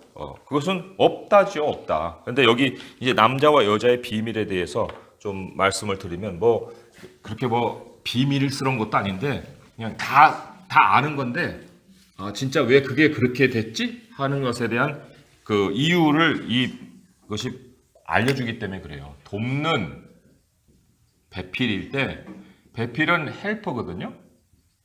근데 돕는이라는 것이 우리는 헬핑이라고 사실을 생각하겠죠.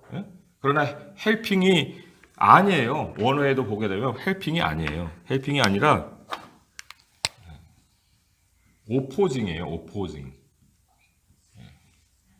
그러니까 오포짓 하면은 여기 이렇게 반대라는 얘기잖아요. It's cross라는 말도 있고 opposing.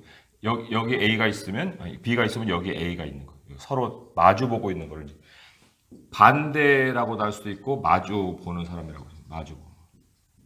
그러니까 하나님께서 그 배필 헬퍼를 창조하셨는데 어떤 헬퍼였냐면 서로 반대되는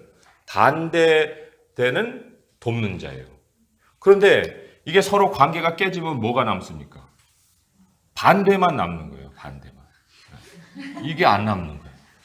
그러니까 서로 남자하고 여자 만나잖아요. 그러면 서로 같은 것 같아서 만나요. 근데 완전히 다른 것 때문에 서로 티각태각 한 3년은 가죠. 그리고 이제 3년 후에는 더 이상 소리 지르고 살지 않지만 한 10년까지는 또 싸워요. 그리고 이제 10년 후에는 서로 포기하고서 이제 반대되는 것을 이제 서로 반대쪽에서 살죠. 그러니까 이게 신앙적으로 서로 합치지 않으면 절대로 이 오포징이라는 것을 극복을 할 수가 없어요. 하나님의 창조 섭리예요. 그러나 이 두 사람이 합쳐지면 뭐의 모습이 나타나요? 그때서야 사람 사는 모습이 나타나는 거예요. 그게 사람이에요. 반쪽은 사람이 아니에요. 반쪽은 그냥 반대하는 사람뿐이지. 진짜 사람이 아니라니까요. 제가 말씀드렸나요? 휴먼 빙이라는 건 있을 수가 없다고. 모든 사람은 휴먼 비커밍이라고 그랬잖아요. 휴먼 빙. 사람이 돼 가는 거예요. 사람이 돼 가는 거예요. 그 에베소서의 그 주제가 사람이잖아요. 에베소서의 주제가 사람인데 어떤 사람이에요? 한 사람. 하나님은 모든 피조물 가운데 사람을 창조하셨는데 어떤 사람은 한 사람을 창조했어요. 한 사람으로 인해서 마지막에 나타나는 사람도 한 사람이에요. 한번 그리스도의 몸된 교회를 세운다는 것도 한 사람이에요. 에베소서를 한번 잠깐 자꾸 이제 곁다리로 가니까 진도가 좀 느려지긴 하는데 그 중요한 거라서 한번 보고서 잠시라도 보고서 넘어가겠습니다. 에베소서 3장을 보시면 에베소서 3장에 에베소서 3장에 어디에 있냐면요. 13절 에베소서 3장 13절 우리가 다 하나님의 아들을 믿는 것과 아는 일에 하나가 되어 온전한 사람을 이루어 그리스도의 장성한 분량이 충만한 데까지 이른다. 이게 뭐냐면 한 사람이에요. 온전한 한 사람. 그게 바로 하나님께서 우리를 창조하신 창조의 목적이라 할 수가 있습니다. 그게 거기에만 나오는 게 아니고요. 굉장히 많은 곳에서 그 한 사람의 비밀을 얘기를 해주고 있습니다. 거기에 또 다른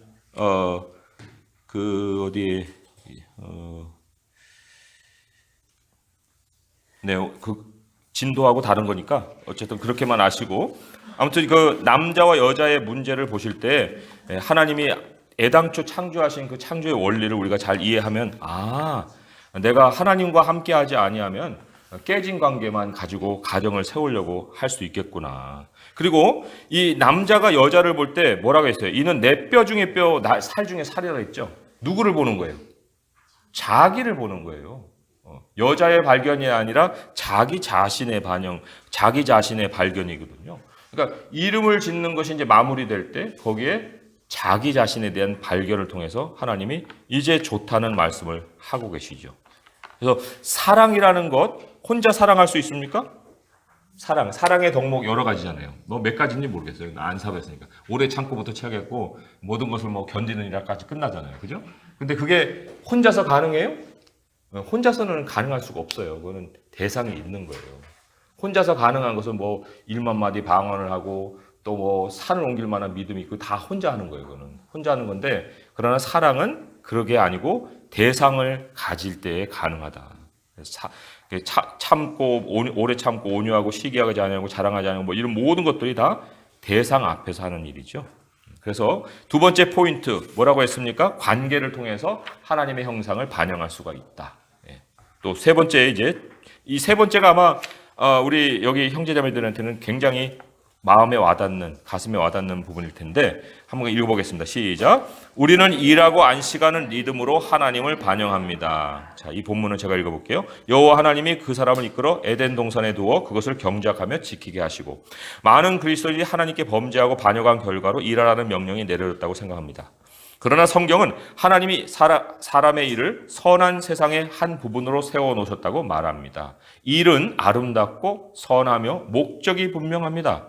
일은 죄로 타락한 사람에게 하나님이 저주로 내리신 것이 아닙니다. 힘겨운 수고는 죄로 인한 것이지만 일 자체는 우리에게 성취감과 하나님을 표현하고 반영할 환경을 제공하기 위해 타락 이전부터 구성된 것이었습니다. 네. 참 사람에게 있는 문제는 성취감은 있는데 하나님을 표현하지 못하는 것. 그게 굉장히 큰 문제예요. 여기 그래서 성취감과 하나님을 표현하고 반영할 환경. 이 두 가지가 같이 있는 거예요. 그러니까 그 일에 대해서 우리가 하나님께 영광만이 아니고 하나님은 우리에게 그걸 통한 성취감까지도 느낄 수 있게 해주셨는데 그게 같이 간다는 거죠. 자, 질문을 보겠습니다. 우리의 문화는 어떤 식으로 일의 가치를 비하하고 폄하하는가? 몇 가지 제가 생각을 해봤는데 첫째로 아까도 여러 번 얘기했지만 돈의 가치로 일의 가치를 평가하고 매기는 거. 그게 이제 일의 가치를 폄하하는 아주 첫 번째 이유일 거예요. 연봉 몇이냐 하면 그 일의 가치가 딱 매겨지는 이런 식이죠. 또 유용성보다도 이득을 따지는 거예요. 이게 어떤 얘가 있냐면 작가가 되거나 화가가 되거나 뭐 이런 것들. 야, 그거 해갖고 밥이랑 먹겠냐? 밥이나 먹겠냐가 아니고 그게 하나님이 그 사람에게 준 재주면 그게 능력이고 그게 범이면 해야죠. 어떻게 그거를 정말 그 돈과 비교해서 이득을 따져가지고 아니다 싶은 얘기를 할 수 있겠어요? 또 세 번째로는 일과 신분을 연결시킵니다. 그죠? 섬김을 받는 일이 높이 평가되는 거예요. 그래서 뭐 대감 머슴하는 게 바로 거기 있지 않습니까? 이제 그런 식의 어떤 일을 가치를 폄하하고 이제 비하시키는데 교회는 어떠냐 이게 교회. 종종 교회는 어떤 식으로 일의 가치를 폄하해서 일을 세속적인 것 또는 비종교적인 것으로 생각하게 하느냐 했는데 우리가 하나님의 일, 세상 일 이렇게 나눌 때가 많죠. 하나님의 일과 세상 일. 그럼 하나님의 일은 뭐고 세상의 일은 뭐냐? 이렇게 나눌 수 있느냐? 이거부터 이제 따져봐야 되는 거예요. 하나님의 일과 세상의 일이 나뉘어질 수 있느냐? 이 세상의 어떤 개념부터 이제 또 따지고 들어가야만 이게 그대로 이렇게 나뉘어지겠지만은 절대로 하나님의 일, 세상의 일 이렇게 나눌 수가 없어요. 왜냐하면 세상을 경영하는 분이 하나님이신데 그럼 세상의 일은 하나님의 일이 아니에요? 하나님의 일이죠. 우리가 굳이 따지자면은 이렇게 나눌 것이 아니고 선한 일이냐 악한 일이냐로 따져야 되는 거예요. 하나님과 세상을 분리시킬 것이 아니라 하나님 안에 있는 세상 안에서 우리가 지금 선한 일을 하고 있느냐 악한 일을 하고 있느냐. 근데 악에 대한 개념을 제가 전도서에서 뭐라고 했습니까? 평생 미친 마음을 품고 있다가 하나님께 돌아가는 죽는 거라고 그랬죠. 이게 바로 악한 일이에요. 자기 중심적인 삶을 얘기하는 거죠. 그러나 선한 일은 제가 더 뭐 정의를 안 내려도 하나님을 반영하는 하나님의 능력과 하나님의 성품을 반영하는 그 일을 선한 일이라고 할 수가 있어요. 그러니까 우리의 소명을 따질 때도 하나님의 일이냐 세상의 일이냐가 아니고 선한 일이냐 나의 중심적인 일이냐 하는 것으로 우리가 늘 생각을 해봐야 됩니다. 제가 재미있는 영어 단어 하나만 알려드릴게요. 뭐냐면 플럼이라는 거 아시죠? 플러밍. 그래서 그 배관 공사하는 것들 플럼이라고 합니다. 굉장히 뭐 세상 말하면은 이제 하급적인 일이라고 할 수가 있어요. 플러밍. 그런데 이 플러밍의 또 다른 뜻이 뭐냐면 우주에 대한 깊은 사고를 플러밍이라고 합니다. 우주에 대한 깊은 사고. 이거는 아주 뭐 소크라테스 같은 그런 사람이 행할 수 있는 철학적인 사고를 한다는 것도 플러밍이에요. 그러니까 같은 모양이지만 전혀 다른 뜻을 가지고 있잖아요. 그렇듯이 우리가 하나님이 행하시는 모든 일은 어떤 것을 더 부각시키냐에 따라서 전혀 다르게 보이는 건데 우리 세상은 교회는 종종 거룩한 일, 세속적인 일로 자꾸 사람을 나눠서 플러밍이 진짜 배관 공사밖에 안 보이게 만드는 이러한 그 우를 범했는데 우리가 이제는 그렇게 해서는 아니 되죠. 그리고 하나님이 우리에게 맡기신 그 소명에는 아까 말씀드린 것처럼 그 왕의 임무를 대신해서 위임받은 그러한 직분이 있어요. 그리고는 또한 하나님과 세상 사이에서 하나님을 반영하라는 제사장적인 임무가 부여가 되어 있는 거죠. 그래서 다스리고 반영하는 것. 그것이 우리가 제대로 생각해야 될 부분이죠. 자, 말씀 또 제가 한번 읽어볼게요. 천지와 만물이 다 이루어지니라 하나님이 그가 하시던 일을 일곱째 날에 마치시니 그가 하시던 모든 일을 그치고 일곱째 날에 안식하시니라. 하나님이 그 일곱째 날을 복되게 하사 거룩하게 하셨으니 이는 하나님이 그 창조하시며 만드시는 모든 것을 마치시고 그날에 안식하셨음이니라. 자, 여기 안식의 개념이 또한 일과 연결되어서 하나님을 반영할 수 있는 모습이라 하는 것이 참 새로워요. 왜냐하면 잘 들어보세요. 하나님이 안식하신 이유는 피곤하거나 탈진하셨기 때문이 아닙니다. 그것은 우리에게 안식의 모범을 보이기 위함인데 다른 피조물들과 달리 하나님을 닮은 모습으로 지어진 인간이지만 안식을 통해 인간은 하나님이 아니라는 사실을 알 수 있습니다. 하나님과 사람 사이에는 메울 수 없는 간극이 있습니다. 우리가 하나님을 세상에 잘 반영하는 방법 가운데 하나는 우리가 하나님이 아님을 보여주는 거예요. 하나님을 아님을 보여주는 것 중에 하나가 바로 안식이라는 거예요. 지쳐 있습니까? 영육이 모두 탈진해 있습니까? 하나님이 주신 안식을 소중한 선물로 받으십시오. 세상의 무질서한 리듬을 거부하고 하나님이 태초부터 사람을 위해 계획하신 지혜와 축복의 리듬을 따라 사십시오. 쉬지 못하게 하는 문화를 따르지 말라는 거예요. 질문이 이랬죠. 사람들이 일을 내려놓고 쉬지 못하는 이유가 어디에 있느냐? 그것은 바로 자기 인생 플랜을 성취하기 위해서예요. 자기가 하나님이죠. 자기가 인생을 통제하는 거예요. 그래서 그 안식은 하나님께서 아무 일도 하지 않는 그러한 날로다가 사실 만드셨다기보다는 멈추는 날이에요. 멈추는 날. 예. 아무 일도 하지 않는 것으로 사실 아무 노동도 하지 말라는 율법으로 사람들은 그 말씀을 받아서 그 뜻을 다르게 해석해 가지고 뭐 몇리까지는 일이고 아니면 아니고 이런 식으로 해석을 했잖아요. 그러나 하나님께서 본래 제정하신 안식의 개념은 모든 일을 멈추라는 거예요. 어디까지 하지 말라는 게 아니라 멈추라는 거예요. 멈추는 것과 안 하는 것과의 큰 차이가 있습니다. 그런데 우리는 사실 이 안식의 개념을 통해서 하나님께서 왜 우리의 일을 멈추게 하셨는지에 대한 것을 너무 율법적으로 따지기가 쉽죠. 그래서 뭐 버스 타는 거는 그거 일하는 거예요. 아니 그 안식일에 우리가 아무것도 하지 말라고 했는데 그럼 다른 사람 노동시키는 거 아니에요? 그러면 해야 돼요? 말아야 돼요? 이런 식의 이제 생각을 가지고 사고를 펼쳐가니까 그것도 율법적인 사고를 하게 되는 거죠. 그러나 우리 하나님께서 우리에게 원하시는 것은 바로 창조자와 피조물 사이에 넘지 못할 벽이 있다. 그 부분을 사실은 여기서는 이제 다루지 않았지만은 선악을 알게 하는 그 나무에 대한 것도 바로 그런 의미거든요. 창조자와 피조물 사이에 넘을 수 없는 벽을 선악을 알게 하는 그 나무 한 그루를 통해서 세상 가운데 중심에 두신 거예요. 그 구조를 보시면은 이제 많은 사람들이 뭐 여기에 대해서 궁금증을 가지고 있으니까 동산 가운데 두 개의 나무가 있어요. 하나는 선악을 알게 하는 나무고 하나는 생명나무라고 했습니다. 근데 하나님이 이것을 금지했어요. 먹지 마라. 선악을 알게 하는 나무예요. 선악과가 아니에요. 선악을 알게 하는 나무예요. 알게 하는 나무. 선악이라는 것은 히브리적인 표현이에요. 우리가 천지 하면은 하늘과 땅인데 그러나 하나님께서 하늘과 땅만 지은 것이 아니고 하늘과 땅 사이의 모든 것을 다 지었지만 천지라는 용어적인 표현을 통해서 모든 것을 대변하죠.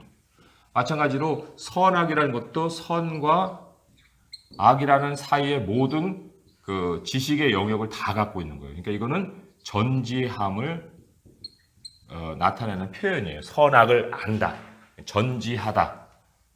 그런데 하나님이 이것을 금하셨어요. 왜? 바로 창조자만 전지하예요. 전지하는 거예요. 사람은 하나님의 입에서 나오는 말씀으로 사는 거지 스스로 모든 걸 깨우쳐서 사는 존재가 아니라는 거죠. 그래서 이런 동산 가운데 하나님께서 이 나무 두 그루를 두시고 그거를 가르쳤어요. 그러나 생명으로 나오는 길은 얼마든지 하나님께 말씀 똑같은 말씀이지만 전지함으로 도전하는 것은 막으시고 하나님의 말씀을 듣고자 하는 사람에게는 길을 열어주시고 이게 동산 가운데 있는데 이게 이제 그 발전해서 어떻게 되냐면은 성막으로 발전을 하잖아요. 여기 성소와 지성소가 있고 여기 가운데 언약궤가 있죠. 그죠? 이 언약궤는 누구도 들어올 수가 없어요. 언약궤 앞에 컴컴하죠. 1년에 한 번 대제사장이 속죄하기 위해서만 들어오지 이 안에 가두어두셨죠. 왜요? 하나님께서 모든 사람은 하나님의 말씀으로 말미암아 산다는 가르쳐주기 위해서. 이런 구조를 가지고 발전해 가는 것이 바로 오늘날에도 이제 교회예요, 교회. 어떻게 보면 그 사람이라고 할 수가 있는데 하나님께서 사람의 심령에 말씀을 새겨버리잖아요. 그죠? 그래서 너희가 누구에게 배워서 하는 것이 아니라 너희 스스로 나를 알게 될 것이다. 하나님의 영이 다 알려주실 것이다. 그런데 그것은 바로 여기에 이 원리에 따라 사람이 하나님의 입으로 나오는 모든 말씀으로 살게 해주시는 그 의미가 있는 거예요. 사람이 스스로가 자존적인 존재가 되는 것이 아니다. 그래서 이런 발전적인 것을 볼 때 이 선악을 알게 하는 이 나무의 그 깊은 의미는 창조자와 피조물의 차이인데 그게 안식에도 있다는 거예요. 너희들은 멈춰라. 24시간이 아니라는 거예요. 24시간 일하고 사는 게 사람이 아니래요. 하나님이 만들어 놓으신 그 사이클, 그 사이클대로 사는 게 사람이 사는 모습이에요. 어떻게 이 사이클을 우리가 벗어나겠습니까? 6일 일하고 하루 쉬는 거. 쉬는 게 휴가가 아니고요. 멈추는 거예요. 멈추는 거.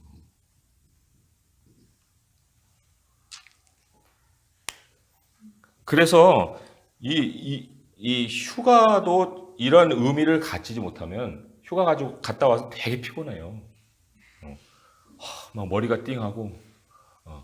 왜냐하면 우리가 일상으로 돌아가야 되는 이 사이클을 의미를 모르기 때문에 막 여기까지도 막 꽉 차가지고 살다가 휴가 가져서 뭔가 한번 풀어보는데 그게 풀리질 않거든요. 그런 의미로 우리 하나님이 안식을 주신 게 아니에요. 여기 당신이 쉬지 못하는 이유가 무엇입니까? 이제 두 번째로 질문이 결론 위에 있는데, 첫째로는 우리가 하나님으로부터 지혜를 구하지 않아요. 그죠? 하나님의 축복을 구하기보다 나의 성취의 욕구가 더 커요. 그리고 하나님을 그냥 119 정도로 생각하죠. 신뢰가 아니에요. 그러니까 쉬지 못해요. 내가 일하지 않으면 삶이 멈춰버리는 것 같이 요구를 생각하죠. 그러나 내가 멈춰야 삶이 돌아가요. 내가 멈추면 삶이 멈추는 게 아니고 내가 멈춰야 삶이 돌아가게 돼 있어요.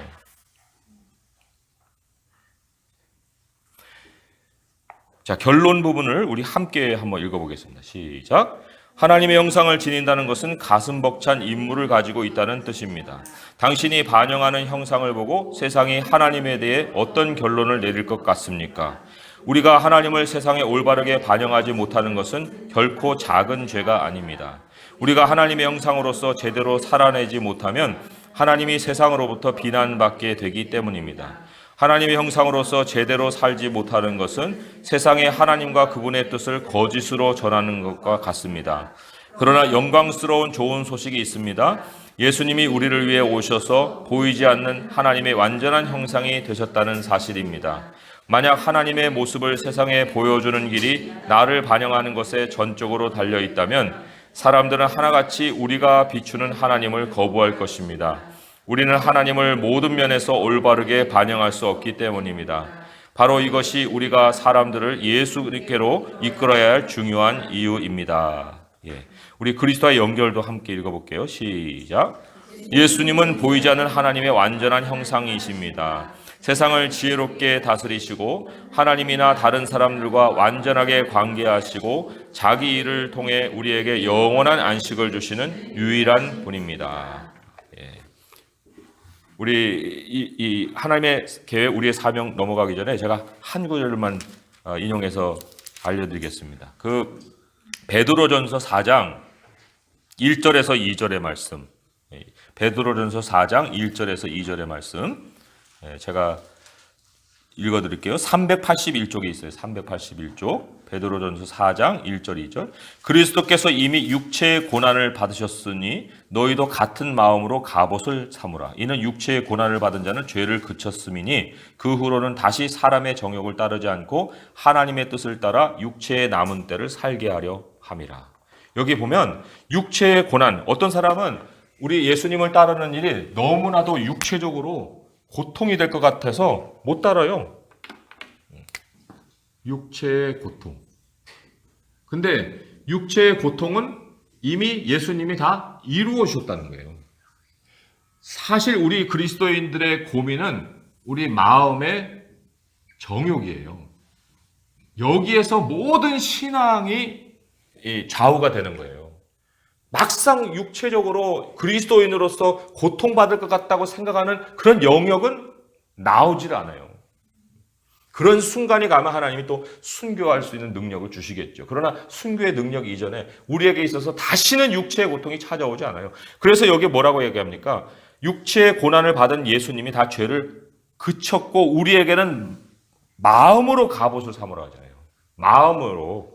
그 마음으로 찾아오는 게 뭐예요? 정욕이에요.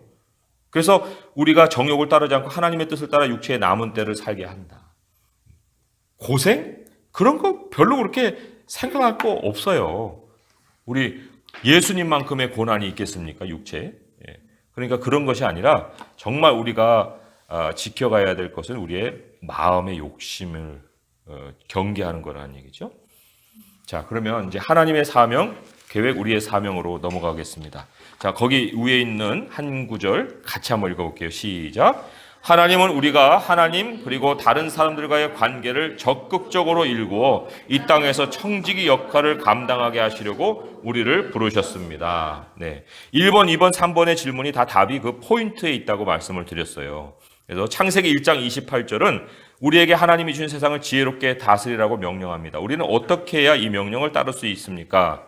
네, 한번 말씀해 보세요. 어떻게 따를 수 있습니까? 그 포인트 1에 답이 있다고 했는데 세 가지 제안을 드린 거 있죠. 말씀에서. 네.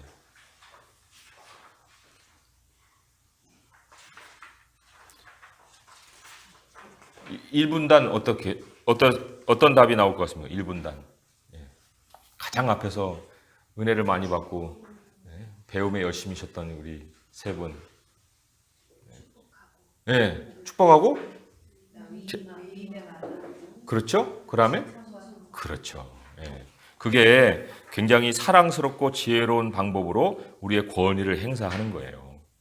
참 우리 하나님께서 우리에게 맡기신 그러한 권위가 뭐 다른 데 사용하라고 하겠습니까? 지혜롭게 다스리는 모습으로 하나님 반영하라는데 그 권위의 모습을 이런 모습으로 기능을 할 수 있도록 그 사람에게 나의 것을 나눠주고 또 힘을 주고 말로 그 사람에게 책임에 대한 것을 위임하고 그리고 정말 우리의 마음 깊은 곳에서 나오는 칭찬으로 그 사람을 격려하고 그런 거죠.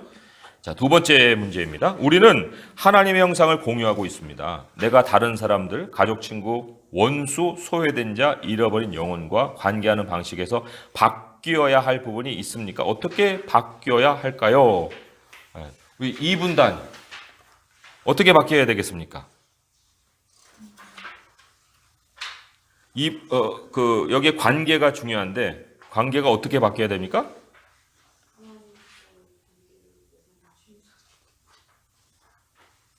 조금 더 자세하게. 예.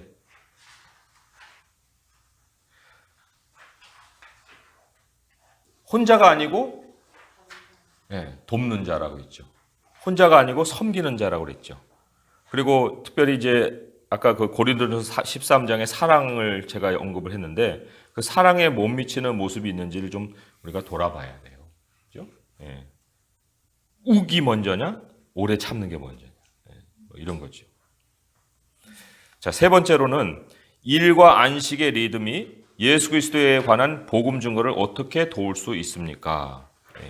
예수님을 증거한다는 것이 우리가 말로다가 증거하는 건데 그러나 말로만이 아니라 하는 걸 우리의 귀에 못이 박도록 들었죠. 그럼 말로만 아니면 어떻게 우리의 실천으로 뭐 얘기를 하겠는데 도대체 무슨 실천으로 우리가 어떤 모습으로 사람들에게 복음을 증거하느냐 할 때 뭐 여기에 이제 고민이 많이 필요하겠지만 이런 거예요. 제가 찾아본 건 주일에 하나님께 예배 드리러 가는 거예요.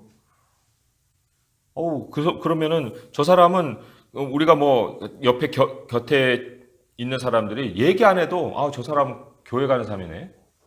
근데 그냥 들쑥날쑥한 게 아니고 꾸준히 교회 다니는 그 모습 안에서 우리가 하나님의 사람이라는 걸 증거해 줄 수 있죠. 그리고 그것은 하나님이 계시다는 것을 사람들에게 사실은 간접적이 아니라 직접적으로 증거하는 모습이에요. 더군다나 그것이 우리에게 그냥 가도 되고 말아도 되고 하는 게 아니라 정말 나는 모든 일들을 멈추고 오늘은 하나님께 예배하는 날입니다 하는 것을 사람들에게 정말 메시지로 전할 수 있으면 얼마나 좋겠습니까? 그런데 오전에 예배드리고 오후에는 명동을 돌아다니고 저녁에는 뭐 강남에 무슨 거기에서 막 몸을 흔들어야 되면 그러면 이제 완전 오전에 예배가 꽝이 되는 거죠. 저 사람은 그냥 오후는 날라리야. 뭐 오전에 뭐 경건이고 교회 다니는 게 뭐 중요해? 이게 돼버리면 이제 완전 다 망쳐버리는 거예요. 자기 자신만 망치는 게 아니라 완전 다른 그리스도인들을 다 망쳐버리는 모습이 되는 거죠. 그런데 우리가 정말 하나님 앞에 경건을 지킨다는 것은 그렇게 반쪽만 정도 이렇게 지키는 그런 모습이 아니죠. 그렇다고 해서 율법을 지키자는 것이 아니라 그것은 우리가 절대적으로 하나님과 피조물의 차이가 있다는 것을 증거해 보이는 거기 때문에 얼마든지 건설적이고 얼마든지 즐겁게 그 주일에 남은 시간들을 보낼 수가 있어요. 그래서 맥도날드 가서 햄버거 먹지 말라는 얘기가 아니고요. 오후에 가족들과 함께 한강 공원에 놀러 가지 말라는 게 아니에요. 그런 것이 바로 다른 사람에게도 유익을 주고, 그죠? 내 자신도 쉼을 얻고, 그리고 다시 활력을 얻을 수 있는 그런 여러 가지 방법이잖아요. 교회 안에 앉아서 예배만 드리라고 해서 그게 다가 아니거든요. 그래서 그런 여러 가지 생산적인 일들을 좀 우리가 스스로가 좀 다른 사람과도 함께 할 수 있는 그런 모습들을 좀 생각을 해 봐야겠죠. 그죠? 제가 기도하고 마치겠습니다. 하나님 아버지 감사합니다. 하나님의 형상으로 지어져서 우리는 하나님을 영원히 드러내는 존재가 되었습니다. 하나님 땅에서만 아니라 이 정말 짧은 인생은 그저 우리가 훈련받는 기간일 뿐이고 영원한 하나님의 나라에서 영원히 우리 하나님을 반영하고 우리 하나님과 함께 즐거워하고 우리가 정말 사람됨이 이렇게 영광스러웠는지를 또 즐거워하며 살게 될 것입니다. 여기 있는 저희들 각자 다 성향도 다르고 배경도 다르고 다 하는 일도 다르지만 그 나라에 가서는 우리가 한 사람으로서 그리스도 안에서 지어진 그 성전의 모습으로 살아갈 것입니다. 아버지, 우리가 이때 이렇게 말씀을 배우는 일을 정말 소중히 여기게 하시고 이 말씀 안에서 하나님의 진리를 배워가게 하시고 또 우리의 손에 세상이 있는 것이 아니라 하나님의 손에 모든 것이 있다는 것을 알게 하셔서 우리 주님이 우리에게 나누신 그 범위의 한계 아래서 그리스도의 복음을 충실하게 따라 살아갈 수 있게 하시고 또 그 이상의 모든 것은 하나님이 다 예비하신 대로 이끌어 주실 줄 믿사오니 내일 일은 주님께 맡기고 오늘에 충성하는 저희 모두가 되게 하여 주옵소서. 예수님의 이름으로 감사하며 기도합니다. 아멘.